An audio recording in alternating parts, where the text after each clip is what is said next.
KPM.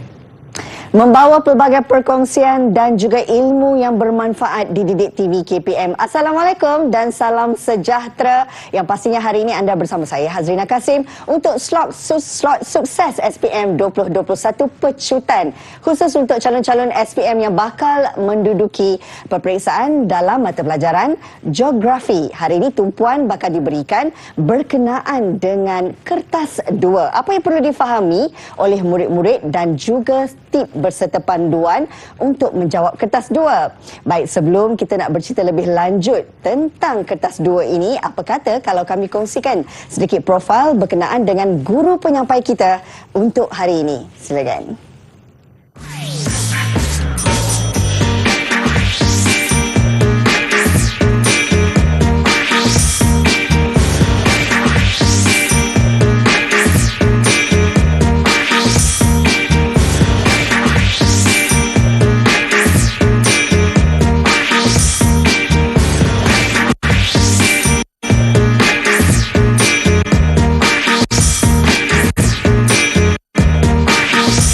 Okey, itu dia tadi serba sedikit profil berkenaan dengan guru penyampai kita untuk hari ini. Manis senyumnya. Dari Kuantan Pahang, kita nak berkenalan bersama dengan Cikgu Kamaruzaman Yusof. Assalamualaikum, apa khabar Cikgu? Waalaikumsalam.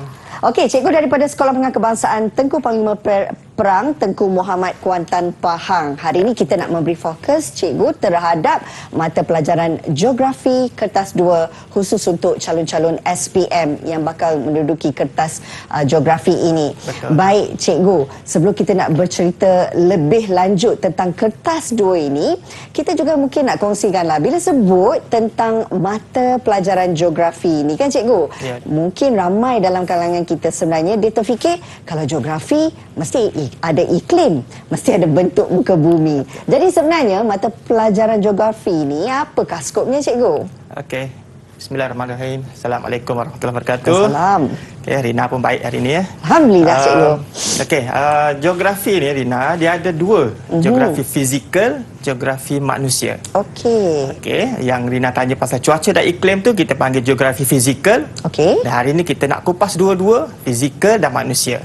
Okey. Baik. Okey, itu secara asasnya. Ya. Ada geografi fizikal, ada juga geografi manusia. Baik Cikgu, kita tak nak melengahkan masa lagi. Calon-calon SPM pun dah bersedia bersama kita hari ini kan.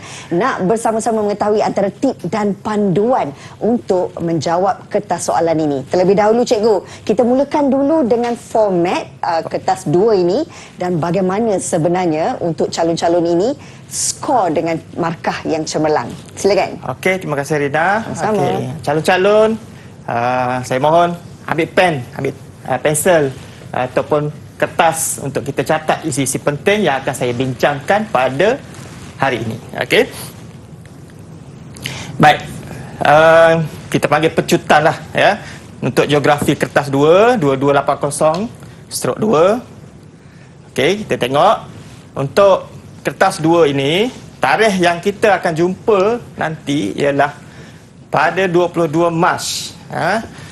Masa yang akan kita jumpa 2:30 petang. Tempoh menjawab 2 jam 30 minit untuk kertas 2. Dan cakupan soalan ada bahagian A, B dan C. Okey. Baik, kita tengok format instrumen SPM Geografi bermula tahun 2021. Okey. Dia ialah ujian bertulis. Dia ada dua, subjektif respon terhad dan subjektif respon terbuka. Okey, kita tengok bahagian A, 30 markah terdiri daripada soalan struktur peta topografi. Okey. Yang ni kena jawab semua soalan bahagian A.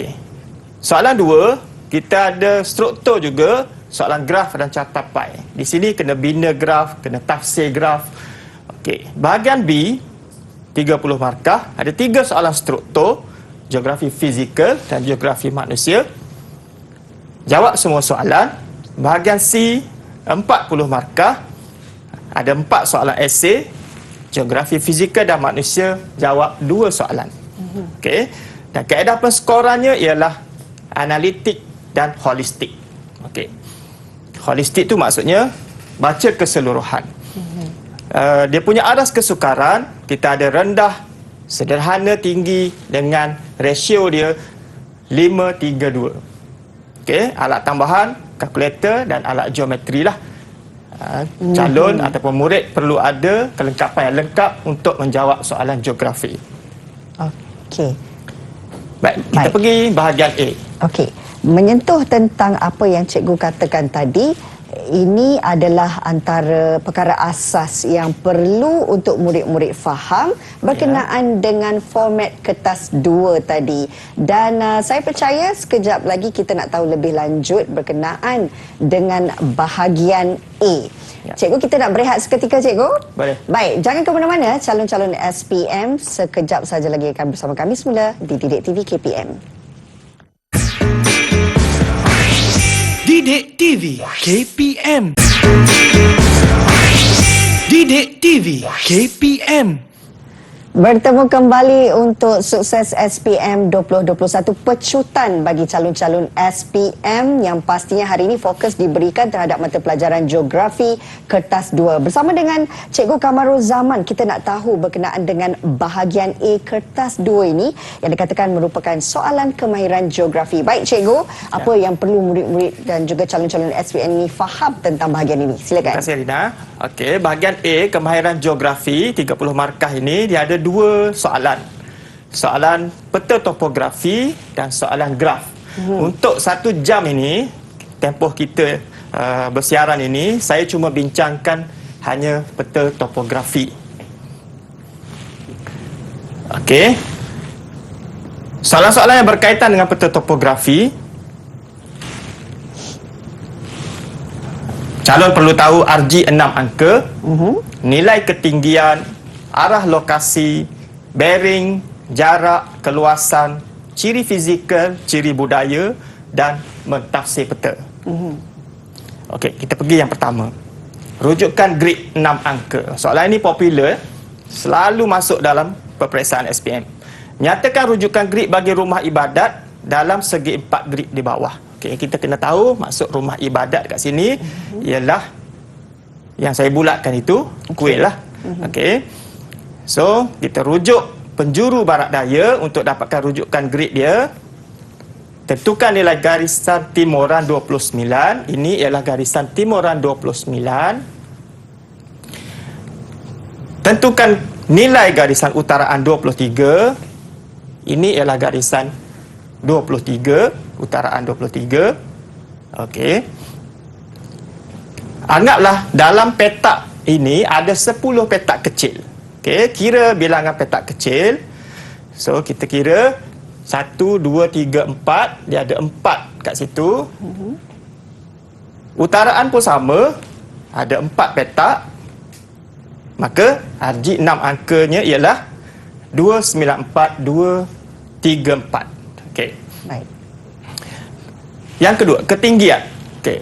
Dalam peta topografi, kita ada beberapa bahagian yang menunjukkan kawasan itu tanah tinggi, tanah pamah.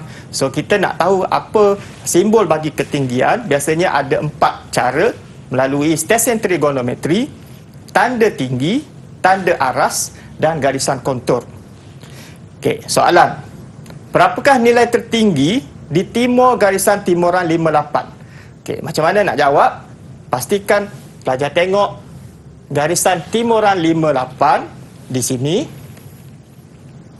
Okey. Di timur. Timur, kalau kita tahu arah, kalau saya buat ulam, timur, sambal, belacan. Senang nak ingat. Ya, okay? betul. So, timur sebelah kanan, kan? Sebelah kanan kita. Jadi, apa saja yang berada di sebelah kanan, kita carilah nilai tertinggi dia. Baik. Mungkin dekat sini. Okey. Sekarang ada 3 tempat. Satu lagi di sini dan satu lagi di sini. So, kita cari yang tertinggi. Okey, jawapan dia di sini ialah 482. Sini ya. Jawapan dia. Okey. Ada juga calon yang buat 814. Dia ambil kat sini. Kalau banding 2 tempat ni, 814 lebih rendah. So, bukan jawapan dia. Ada juga calon buat Bukit Bintang. Di sini nama di Bukit Bintang, betul lah lokasi dia, tapi dia bukan nak nama, dia nak berapakah nilai. Okey. Dan ada juga pelajar ataupun calon buat Bukit Sentosa. Jadi yang ini salah lah. Yang ini salah. Okey. Baik. Tadi kita dah belajar RJ 6 angka. Berapa RJ 6 angka lokasi tersebut? Yang sini 606 902. Di kawasan di kat sini ialah 606 902. Okey. Okey ya, boleh? Boleh, cikgu. Saya pergi ke seterusnya ya, Rina. Silakan. Okey. Baik. Soalan bearing. Soalan bearing hampir setiap tahun keluar dalam SPM. Okey. So saya tekankan kat sini soalan bearing. Contoh soalan, berapakah bearing sudutan simpang jalan Kampung Dewan Megah RG 130868 dari Bukit Pari-Pari RG 141888. 2 markah kat sini ya. So, kita kena cari di mana dari Bukit Pari-Pari. Di mana tempat Bukit Pari-Pari? Kita buat tanda arah di situ. Kita gariskan lokasi Bukit Pari-Pari dan Kampung Dewan Megah, simpang jalan Kampung Dewan Megah. Okey. So kita letak protektor kat sini. Okey. Kat sini saya nak bagi tips untuk calon. Kalau bentuk protektor macam ni, saya mudah nak ingatkan calon, ini bentuk D terbalik. D terbalik. Okey, D terbalik. Dia ada satu cara lagi, yang sebelah sini kurang dari 180 darjah, saya panggil dia D. Okey. So, ada calon dia ambil terus 25. 0.25. Dia buat jawapan 25. Okey, jawapan ni sebenarnya salah. Kenapa? Kerana dia lupa nak tambah 180. Okey, sebenarnya dia perlu tambah 180. Kosong dekat sini, ikut arah jam, tambah lagi 25, dia akan jadi 105 jawapan dia. Okey, selalunya pelajar calon akan cuai di sini. Okey, kena hati-hati. Ini kemahiran geografi. Ada juga soalan jarak. Okey, contoh soalan, berapakah panjang Sungai Bayu dalam kilometer? So, kita kena cari jarak sungai. Tips dia kat sini, kalau sungai itu besar, kita ambil di tengah-tengah sungai. Okey. Jadi, langkah dia, kita kena kira dulu sama ada guna benang ataupun jalur kertas. Okey, ada jarak. Kita dapat kat sini lebih kurang 10.5 cm. Ini bukan jawapannya lagi. Okey. Kita perlu darab dengan skala iaitu 0.5 km. Jawapannya ialah 5.25 km. Kalau lupa nak tulis kilometer, biasanya ada di ruang jawapan kilometer. Okey, tulis saja nilai, dah memadai. Okey. Baik, keluasan. Okey. Keluasan kita kena anggap satu petak penuh ialah 1 macam ni. 3/4 penuh ialah 0.75, 1/2 penuh ialah 0.5 dan 1/4 penuh ialah 0.25. Okey, contoh soalannya. Okey, ini contoh macam mana kita nak tentukan sama ada petak tu penuh ataupun 0.75, 0.5 atau 0.25. Okey. Okey. Baik. Saya bagi contoh soalan kat sini. Berapakah keluasan hutan Rizab Meranti di dalam segi 4 grid di atas? Kita tengok segi 4 grid ini, kawasan yang nak kita cari ialah di sini sahaja. Okey. Boleh saya tanya Rina? Oh, boleh, cikgu. Rina, boleh tak kita katakan ni berapa saiz kilometer persegi untuk petak ni saja? Ya Rina. Untuk di situ ya cikgu. Ya. Okey, berdasarkan kepada gambaran rajah yang keluasan yang cikgu bagi sebentar tadi, saya boleh anggarkan mungkin dalam 0.75. 0.75. Okey. Padai. Betul cikgu? Betul. Wah. Betul. 0.75. Okey. Kenapa kita panggil 0.75? Kerana ada sikit tak penuh. Okey, ada warna hijau kat situ. So, yang kedua pun 0.75. Yang ini kita anggaplah dia 0.5. Jadi kita jumlahkan semua, jawapan dia ialah 2 km persegi. Kat sini pun kena tulis kilometer persegi dalam jawapan. Okey? Okey, faham cikgu? Okey, kita pergi soalan mentafsir peta. Soalan mentafsir peta ni dia macam soalan struktur. Contoh soalan, apakah kepentingan kawasan segi 4 grid kepada penduduk sekitarnya?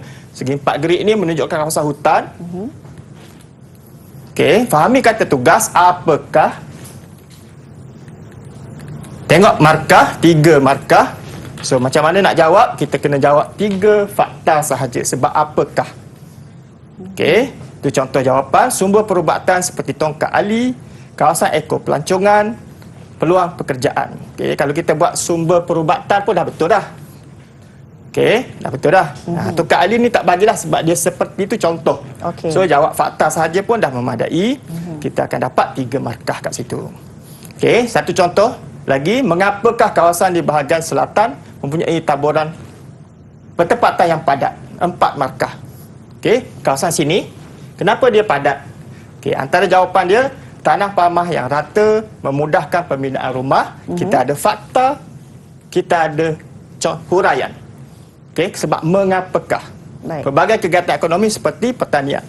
Kegiatan ekonomi seperti pertanian, banyak infrastruktur seperti jalan raya. Dapat lagi dekat situ. Okey. So, kita dapat 6 markah. Okey, ada calon yang buat terus fakta sahaja pun boleh. Tanah pamah, jalan raya padat, banyak kegiatan ekonomi, banyak peluang pekerjaan. Okey. Adakah dia dapat 4 markah kalau buat cara macam ni? Tanah pamah betul. Jalan raya padat betul. Okey, banyak kegiatan ekonomi tak dapat sebab umum. Dia perlu sambung seperti pertanian. Okey, jadi dia dapat cuma 3 markah. Baik. Okey. Soalan, terangkan faktor menyebabkan jaringan pengangkutan kurang padat. Terbalik tadi, padat ni kurang padat. Okey. Okey, sebab apa? Sebab tanah tinggi ataupun berbukit, hutan tebal, penduduk jarang, tiada kegiatan ekonomi dan kemusnahan flora fauna. Okey, yang ni pun tiada kegiatan ekonomi tak apalah. Jangan guna perkataan tiada. Kita untuk jawapan SPM tak boleh guna perkataan tiada. So, salah kat situ. Okey. Contoh jawapan lain, kawasan tanah tinggi menyebabkan kos pembinaan jalan raya tinggi. Kegiatan ekonomi terhad seperti jauh dari kawasan pertanian. Kawasan hutan tebal iaitu hutan Rizal Ansi. Dapat berapa markah? 6, max 4. Maksud 6 ni dia betul 6, maksimum jawapan dia ialah 4 markah. So dia dapat 4 lah. Baik. Okey. Okey. Itu menyentuh tentang bahagian A bagi soalan kemahiran geografi. Harapnya calon-calon SPM dapat penjelasan daripada Cikgu Kamarul Zaman dan pastikan anda sentiasa melihat bahawa soalan-soalan ini dari segi kata kuncinya ya Cikgu ya. Betul. Terangkan mengapakah itu yang penting untuk memberi jawapan berserta sama ada fakta memerlukan huraian atau fakta sahaja. Betul ya Cikgu? Betul. Baik, kita nak berehat seketika. Sekembalinya nanti di Didik TV KPM. Didik TV KPM. Didik TV KPM. Baik, terus bersama kami dalam slot sukses SPM 2021. Pecutan khusus untuk calon-calon SPM sekarang ini fokusnya terhadap mata pelajaran geografi kertas 2 bersama dengan Cikgu Kamarul Zaman. Baik Cikgu, kita nak tahu juga tentang bahagian B ni menyentuh tentang soalan struktur untuk pemahaman murid-murid ataupun calon-calon SPM. Silakan. Ya, okey, kita pergi bahagian B. Bahagian sini pun ada 30 markah yang perlu calon rebut. Soalan struktur. Okey, kita tengok dulu dia punya apa yang ada di bahagian B. Okey, di sini tiada pilihan soalan, semua wajib jawab 3 soalan struktur yang dikemukakan. Terdiri daripada geografi fizikal iaitu mungkin gerakan jisim, fenomena cuaca atau fenomena alam, tumbuhan semula jadi atau soalan juga boleh keluar geografi manusia mengenai isu dan masalah alam sekitar dan manusia, contohnya penduduk, pertempatan, pembandaran atau sumber. Okey, dan biasanya soalan bahagian B ini disertakan dengan stimulus. Apa maksud stimulus? Rajah, peta atau jadual rajah sekali lagi, atau pernyataan. Okey. Baik. Kita tengok macam mana kita nak dapat kata kuncinya daripada soalan yang kita baca. Okey, murid-murid kena tahu kata tugas. Yang pertama, nyatakan, berikan, apakah, senaraikan, namakan. Okey. Kata tugas begini biasanya kita jumpa dalam soalan struktur ataupun esei. Markah dia 1, 2, 3 atau 4 markah. Saya fokus kepada 4 markah. Kita ambil fakta sahaja. Okey. Okey, kena tepat, fakta perlu tepat, tak perlu huraian, tak perlu contoh dan boleh tulis point. Okey. Perskorannya analitik 4 fakta sahaja. Okey. Pergi ke yang seterusnya, jelaskan, terangkan mengapakah, bagaimanakah. Masih lagi soalan struktur atau esei. Biasanya soalan ini bernilai 3, 4, 5, 6, mungkin 7, mungkin 8 markah. Okey, saya fokus kepada soalan 4 markah. Sekiranya soalan itu 4 markah, calon perlu ada fakta dan huraian atau contoh. Atau bukan huraian dan contoh, atau contoh. Okey, perlu tulis fakta yang tepat, huraian secara ringkas tapi bermakna lah. Maksud saya, kalau nak hurai biar ada mungkin 3 patah perkataan baru bermakna. Okey. Boleh bagi fakta sahaja kalau tak tahu hurai. Digalakkan tulis dalam bentuk ayat, tapi masih boleh menulis dalam bentuk point. Okey, jadi calon mudahlah nak menjawab. Okey, cara nak skor, jawab 4 fakta ataupun jawab 2 fakta tambah 2 huraian. Okey, pergi yang ketiga, huraikan mengapakah, bagaimanakah, bincangkan, cadangkan. Yang ni soalan dia lebih tinggi sikit, lebih kebat. Okey, biasanya berada di soalan esei. 6 markah saya fokus. Okey. Macam mana nak jawab? Fakta, huraian, contoh sekali. Dia tak boleh bagi fakta sahaja, dia tak boleh bagi fakta huraian sahaja, dia kena sertakan dengan contoh. Sama, fakta mesti tepat, huraian perlu lengkap dan mendalam, contoh yang relevan, dan kat sini perlu tulis bentuk ayat. Okey. Perskoran dia boleh ada holistik dekat sini. Yang lain semua analitik. Kat sini kemungkinan jika pemarkahan dia secara rubrik, dia akan nilai jawapan calon sebagai holistik. Okey, secara holistik. Kena ada 2 fakta, 2 huraian, 2 contoh. Atau 1 fakta, kupas hurai-hurai biar mendalam, 3 huraian, letakkan contoh. Atau boleh juga 3 fakta, 2 huraian, 1 contoh. Ini cadangan cikgu lah. Calon boleh buat pelbagai cara. Ini cadangan cikgu, cara kita nak skor 6 markah penuh. Okey. Baik, contoh soalan struktur dan bagaimana nak jawab. Soalan 3A. Nyatakan fenomena alam pada rajah di atas. Kita kaji gambar sumber yang stimulus yang kita ada. Kita nampak ada gerakan jisim mungkin. Jadi kita kena jawab. Yang betul dia tanah runtuh. Kena jawab satu je kat sini. Okey. Contoh, calon ingat tanah runtuh ke kesotan tanah. Dia ada satu nama lagi, kesotan tanah. Kalau pelajar tu tulis, calon tulis kesotan tanah, dia satu betul, satu salah, kedua-duanya salah. Okey, itu teknik dia ya. Baik. Jadi tulis hanya satu fakta yang tepat sahaja. Okey, kita pergi seterusnya. Mengapakah perubahan landscape pada rajah di atas? 3 markah. Okey, mengapakah? Biasanya soalan struktur pun ada garis panjang seperti esei. Dia kena tulis ayat lah. Saya cadangkan tulis ayat, tapi masih boleh tulis point. Okey, ini contoh jawapan. Hujan lebat yang berterusan menyebabkan tanah menjadi longgar. Kekurangan pokok akibat pembalakan menyebabkan akar tidak dapat mencengkam tanah. Kita tengok berapa dia dapat. Hujan lebat berterusan, 1 markah. Tanah menjadi longgar, huraian, sebab ada mengapakah maka dapat 2 markah untuk satu ayat. Okey. Kekurangan pokok akibat pembalakan menyebabkan akar tidak dapat mencengkam tanah, dia dapat lagi 2 markah. Okey, dan tambah lagi 1, akar tidak dapat mencengkam tanah tu dapat lagi 1 markah. Oh, okey. Okey. 5 max 3 lah, markah dia 3 saja kan. Okey.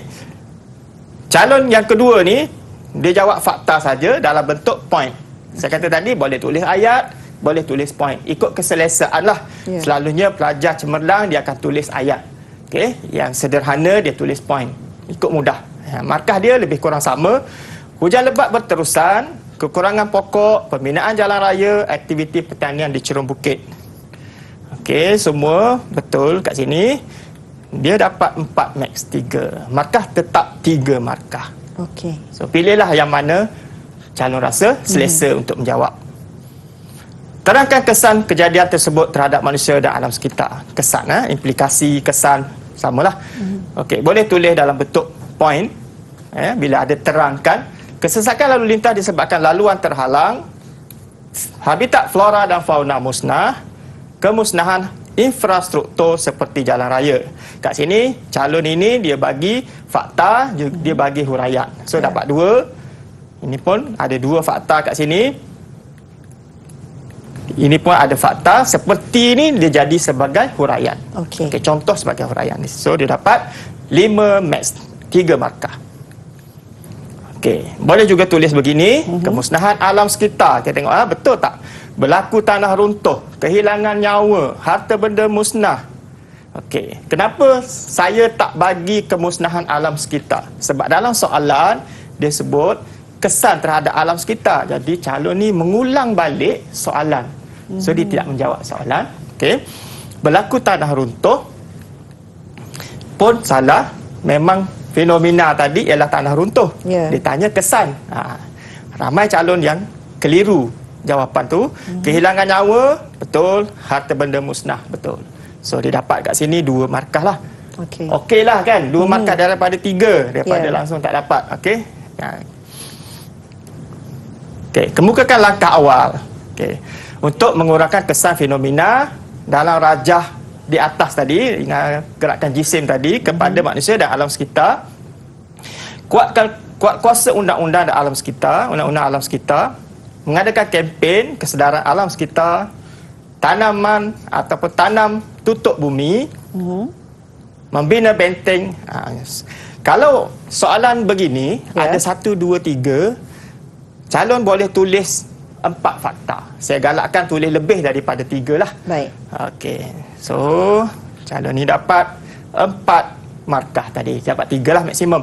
Okey, seterusnya ini stimulus foto. 3 ciri tumbuhan semula jadi dalam rajah. Kita kena tahu apa nama tumbuhan semula jadi ini.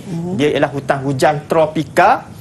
Okey, hutan yang ada di Malaysia. Jadi cirinya boleh tulis terus point, malah hijau, berakar banig, tinggi 40 hingga 50, berdaun lebar. Okey. Jelaskan kepentingan lapisan X terhadap ekosistem. Ekosistem dalam rajah 4 markah. Okey, soalan ini nak jelaskan. Kata kuncinya ialah jelaskan. Dan lapisan X, habitat hidupan liar seperti burung enggang dan monyet, membekalkan sumber air, menyederhanakan suhu, membebaskan oksigen dan menyerap karbon dioksida. Berapa markah dia dapat? Kat situ dapat 1. Contoh untuk huraian dapat 1. Membekalkan sumber air tak dapat sebab kawasan ini dia tak bekalkan sumber air. Lapisan lantai yang membekalkan sumber air. Okey. So kena hati-hati, soalan dia perangkap lapisan X sahaja yang dia tanya. Okey, yang lain tu betul. Baik, dia akan dapat masih 4 markah lah sebab dia bagi lebih. Ya. Okey. Terangkan bagaimana aktiviti manusia menjejaskan biodiversity. Biodiversity ni maksudnya seperti ekosistem juga. Okey, kena sebut aktiviti manusia. Okey, sebagai contoh, aktiviti pembalakan. Itu aktiviti manusia menyebabkan suhu meningkat dan oksigen berkurangan. Selain itu, pertanian.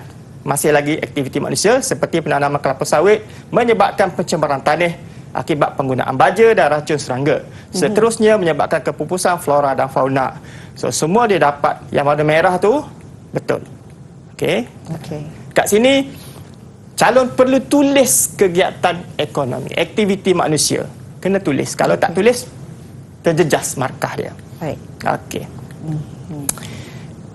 Okey, ataupun cara beginilah aktiviti manusia seperti pembalakan menyebabkan suhu meningkat, oksigen berkurangan, kepupusan flora, kepupusan fauna. Pun sama, masih dapat 4 markah. Okey. Okey, baik. Itu menyentuh tentang bahagian B soalan struktur. Saya ada persoalan, Cikgu. Ya. Pastinya mungkin dalam kalangan murid-murid nak tahu, adakah sebenarnya mereka perlu menulis semula soalan bagi menjawab soalan struktur ini? Okey, bagus Rina. Kalau soalan struktur, dia tak sama dengan soalan esei. Soalan struktur, dalam soalan pada kertas soalan, terus ada ruang jawapan. So, calon perlu tulis terus jawapan. Tak perlu salin semula. Okey, tak perlu salin semula. Untuk esei, saya terus ke soalan esei. Esei, soalan berada dalam kertas jawapan, kertas soalan, jawapan pada kertas kajang. Baik. So, calon perlu tulis semula soalan dalam kertas jawapan. Okey, dan dia saya memudahkan pemeriksa. Baik, faham Cikgu, dan saya percaya calon-calon pun jelas di situ. Soalan esei saja anda perlu menulis soalan semula sebelum menjawab. Kita akan berehat seketika, kembali lagi bersama kami dalam Didik TV KPM. Didik TV KPM. Didik TV KPM. Sukses SPM 2021 pecutan kembali lagi menemui anda. Pastinya hari ini kita nak memberi fokus kepada calon-calon SPM yang bakal mengambil kertas peperiksaan mata pelajaran geografi. Kita nak beri tumpuan ketika ini untuk bahagian C, soalan esei. Baik, Cikgu Kamaruzaman, pastinya calon-calon ingin mengetahui antara teknik dan juga tip bagi untuk mereka skor bahagian ini. Silakan. Baik Rina, terima kasih. Bahagian C lah paling besar markahnya. So, calon kena bagi tumpuan lebih dekat sini. Soalan esei 40 markah. Ada 4 soalan esei. Setiap satu soalan 20 markah. Calon hanya perlu jawab 2 soalan sahaja yang diyakini boleh menyumbang markah maksimum. Daripada 4 nak pilih 2 bukan senang Betul. nak pilih tu masa terhad. So, kena cari yang betul-betul maksimum untuk dapat markah terbaik lah. Terdapat beberapa pecahan yang saling berkaitan.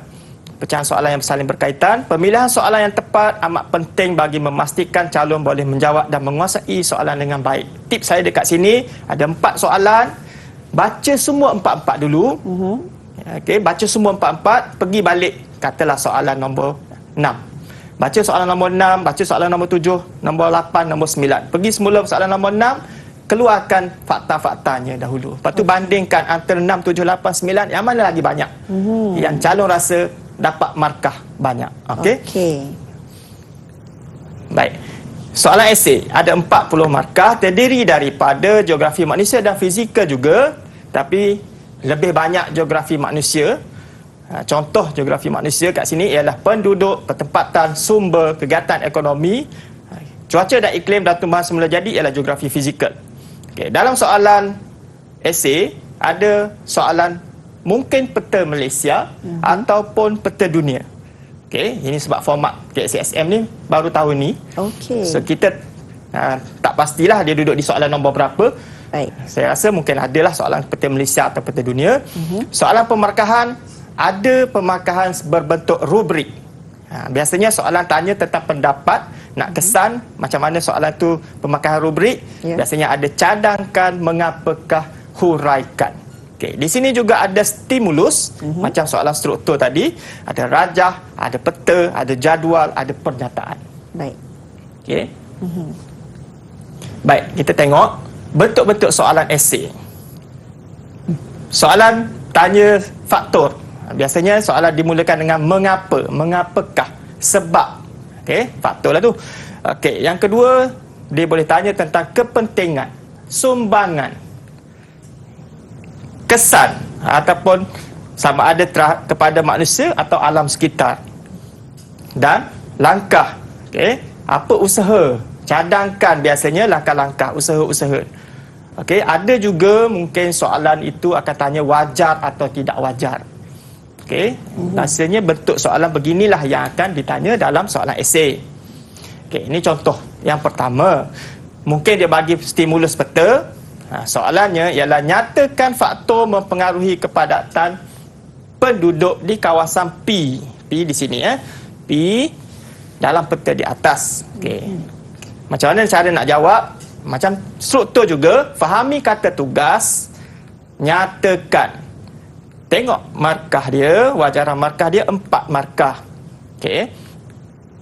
So kita kena jawab. Kalau nyatakan 4 fakta. Tak perlu hurai, tak perlu contoh lah. Kalau nyatakan. Okey. Faktor yang mempengaruhi penduduk di kawasan P ialah tanah pamah yang rata, banyak peluang pekerjaan, banyak kawasan perindustrian, kemudahan jalan raya yang baik dan banyak kemudahan infrastruktur. Okey. Kalau kita tengok kat sini, saya cadangkan jawapan calon perlu tulis bentuk ayat. Okey. Okey. Soalan kedua, mengapakah kawasan bertanda Q mempunyai kepadatan penduduk yang jarang? Penduduk kurang lah, Q di sini. Kita kena tahulah P tu apa, Q tu apa. Okey, P ini Lembah Kelang, Q di pedalaman Sarawak, ada banjaran gunung kat situ. Okey. So, kita perlu jawab 2 fakta, 2 huraian atau boleh juga nak jawab 4 fakta. Tapi kena tulis ayat. Contoh, cadangan jawapan.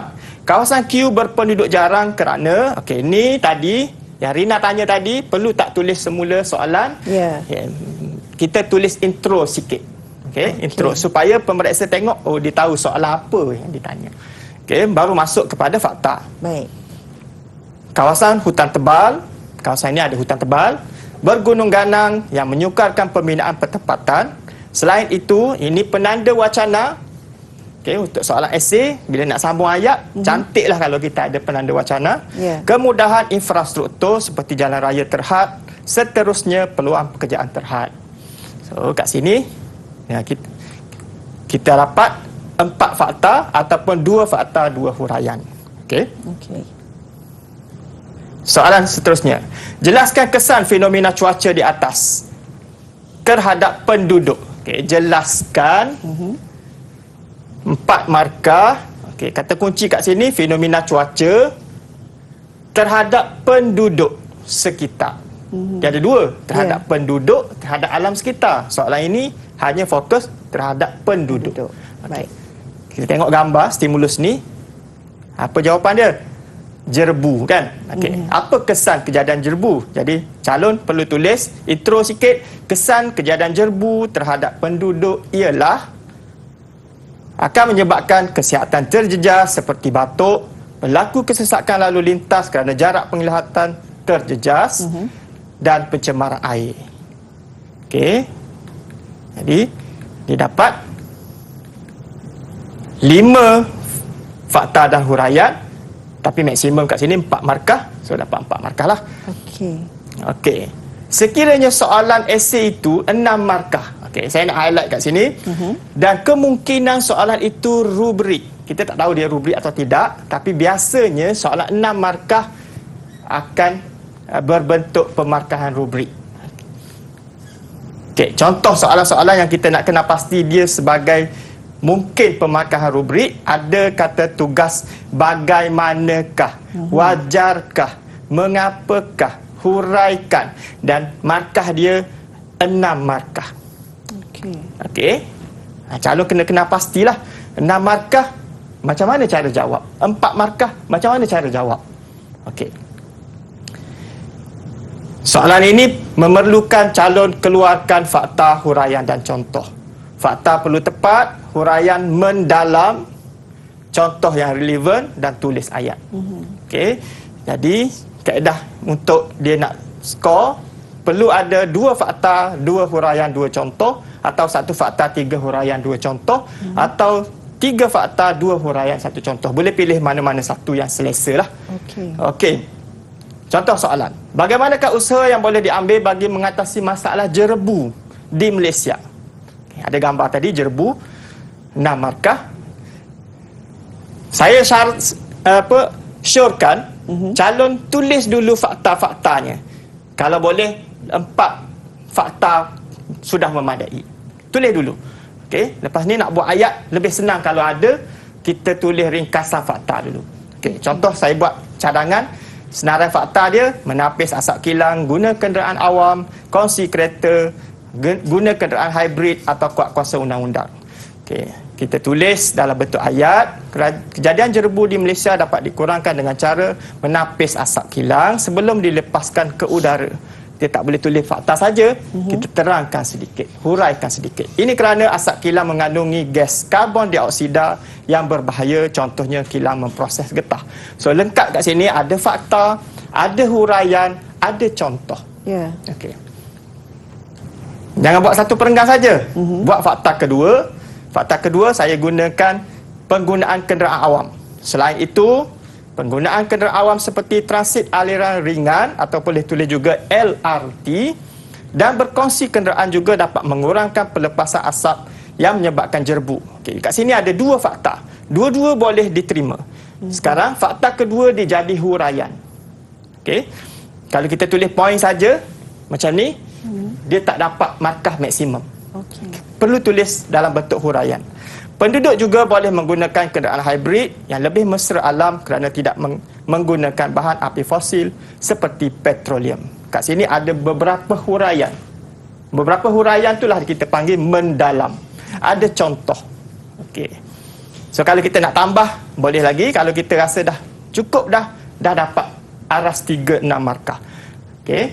Okey. Kalau saya tambahlah. Okey. Calon boleh tulis sama ada nak buat 2 perenggan atau 3 perenggan. Okey. Okey, dah dapat 6 markah kat situ. Wajarkah Malaysia terus mengimport hasil pertanian dari luar negara? Okey, soalan ini wajarkah? Okey, wajarkah? Ditanya pendirian kita, pendapat kita. Okey. Senaraikan fakta dulu. Faktor fizikal, bentuk muka bumi, iklim atau tanah, teknologi, buruh kurang. Kita senaraikan dulu apa yang kita teringat. Lepas tu baru kita tulis dalam bentuk ayat. Kena sebut pendirian. Pada pendapat saya wajar kerana hasil tanaman yang diimport tidak dapat ditanam di negara kita disebabkan bentuk muka bumi, iklim dan tanah yang tidak sesuai. Ada tanaman tak boleh tanam kat Malaysia kan Rina? Ya. Padi bolehlah, gandum macam mana nak tanam kan? Betul. Tak sesuai. So kita perlu import. Sebab tu calon ni tulis wajar import hasil pertanian. Okey, contohnya gandum kena ada beriklim sederhana seperti di Amerika Syarikat. Okey. Selain itu, teknologi pertanian negara kita masih sederhana. Pengeluaran hasil pertanian negara luar lebih banyak dan berkualiti. Ini menyebabkan kos pengimportan lebih rendah. Untung lagi kita import daripada kita keluarkan. Okey. Contoh buah-buahan ataupun sayur-sayuran dari Thailand. Ya. Okey, boleh tambah lagi sekiranya calon nak tambah untuk lebih selamat, tambah satu lagi, tapi 2 perenggan ni dah mencukupi sebenarnya. Dapat aras 3, 6 markah. Okey, kalau nak pilih tidak wajar, ini contoh cadangan saya lah. Kalau nak pilih tidak wajar, pada pendapat saya tidak wajar mengimport hasil pertanian kerana menyebabkan pengaliran wang keluar negara. Terdapat hasil pertanian yang diimport boleh ditanam di Malaysia kerana banyak kawasan tanah pamah yang subur dan iklim khatulistiwa yang sesuai seperti padi di dataran Kedah. Kita import banyak juga padi. Tapi kalau boleh kita tanam sendiri, kita tak perlu dah import. Okey. Perenggan kedua, kita boleh buat teknologi pertanian yang semakin meningkat menyebabkan banyak kaedah pertanian moden dijalankan seperti bagi contoh vertigasi. Penggunaan jentera juga dapat meningkatkan hasil pertanian. Okey, boleh tambah hal lain, agensi dan sebagainya pun dapat aras 3, 6 markah. Okey. Saya pergi lagi beberapa contoh. Mengapa Malaysia berpotensi untuk menjadi kawasan eko pelancongan? Ya. Okey, eko pelancongan. Kena tahu eko pelancongan Pelancongan semula jadi. Okay. Malaysia berpotensi menjadi eko pelancongan, kawasan eko pelancongan kepada pelancong tempatan dan antarabangsa kerana terdapat pulau yang indah. Kena sebutlah eko pelancongan tu pulau. Okey, dan pantai berpasir, pantai. Kena sebut. Okey, serta bersih. Mempunyai terumbu karang kat sini. yang cantik seperti di Pulau Tioman dan Pulau Sipadan. Bagi contoh. Okey. Selain itu, Malaysia juga mempunyai hutan hujan tropika untuk isi ataupun fakta kedua. Yang terdapat pelbagai spesies flora dan fauna seperti bunga pakma ataupun Rafflesia serta orang utan. Itu contoh dia. Boleh tambah lagi kalau nak. Pun dapat 6 markah aras 3. Huraikan kepentingan sektor pembuatan kepada pembangunan ekonomi negara Malaysia. Kepentingan sektor pembuatan kepada pembangunan ekonomi negara ialah dapat memberi peluang pekerjaan. Selalunya jawapan ni popular lah. Peluang pekerjaan untuk meningkatkan taraf hidup. Sambung dia sebagai huraian. Bagi contoh jurutera kilang. Seterusnya, pembuatan dapat meningkatkan pendapatan negara melalui ekspor. Sambungan huraian dia, contoh negara mana ataupun ekspor apa, sarung tangan getah ke Singapura. 6 markah juga. Sebagai rumusan untuk yang kita dah bincang hari ini, ini langkah-langkah nak cemerlang. Kita dah study, kita dah belajar dah 2 tahun lebih. Jadi saat yang kita tunggu pada 22 hari bulan Mac nanti, saya harap murid-murid fokuslah ya. Langkah-langkah cemerlang ini, baca soalan dengan teliti, gariskan kata kunci untuk kenal pasti kehendak soalan, fahami kata tugas, nyatakan ke, jelaskan, huraikan mengapakah atau banyak lagi mungkin kata tugas lain. Lihat wajaran markah, tentukan berapa fakta huraian contoh yang perlu berdasarkan wajaran markah. Senaraikan sekurang-kurangnya 4 fakta. Kalau 2 tak cukup, 3, mungkin 4 atau 5 sesuai. Tuliskan dengan kemas dan mudah dibaca. Susun ikut nombor soalan. Ambil masa, selepas dah jawab, ambil masa sikit untuk semak jawapan sebelum hantar. Akhir kata tu, selamat berjayalah kepada calon-calon geografi SPM 2021. Rina. Baik, terima kasih Cikgu. Pastinya calon-calon SPM hari ini yang bersama kita dapat mengetahui antara tip dan juga panduan bagaimana untuk skor bagi kertas 2 ini, terutamanya kita memberi fokus terhadap bahagian C soalan SH. Kita harapkan agar perkongsian daripada Cikgu Kamarul Zaman hari ini memberi manfaat kepada semua calon-calon SPM. Apapun, terima kasih Cikgu. Saya nak tambah sikit lagi, Rina, boleh? Ya, silakan. Rujukan kita yang utama ialah buku teks. Buku teks tingkatan 4, buku teks tingkatan 5. Jadi calon, bahan paling asas awak kena rujuk, sumber paling asas ialah buku teks. Good luck semua. Semoga dapat cemerlang. Terima kasih Cikgu perkongsian ilmu hari ini untuk calon-calon SPM 2021 dan harapan kami agar calon-calon SPM bersedia untuk menjawab kertas 2 geografi. Dan itu saja untuk Didik TV KPM. Terus kekal setia bersama kami untuk pelbagai lagi perkongsian ilmu yang bermanfaat. Saya Hazrina Kasim. Assalamualaikum.